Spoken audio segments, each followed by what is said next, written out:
Le dernier topo des pathologies génitoscrotales concerne la cryptorchidie.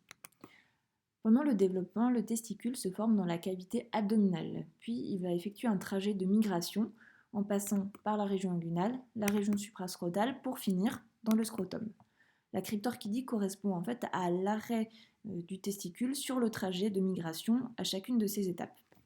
Attention, la cryptorchidie n'est pas le synonyme d'ectopie, puisque la lectopie correspond à une position anormale du testicule, c'est-à-dire que le testicule n'est pas dans la bourse, mais il n'est pas non plus sur le trajet physiologique de migration, il est ailleurs. L'échographie testiculaire est l'examen de première intention pour rechercher le testicule cryptorchide.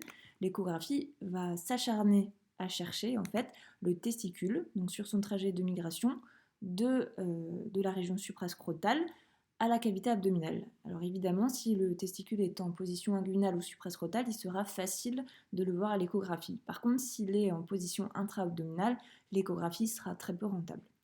Voici un exemple d'un testicule cryptorchide en position inguinale chez un patient, où vous voyez ici une masse ovalaire de parenchyme hypoéchogène qui est coiffée à son pôle supérieur d'une petite structure triangulaire hypoéchogène qui correspond à l'épididyme. Il s'agit donc d'un testicule cryptorchide en position inguinale. En cas d'échographie peu rentable, on peut être amené à réaliser un scanner abdominopelvien ou une IRM, mais ça c'est une affaire de spécialiste. En cas d'échec du bilan d'imagerie, le patient bénéficiera d'une laparoscopie abdominale exploratrice. Attention, n'oubliez pas que la cryptorchidie est un des facteurs de risque principaux de cancer testiculaire.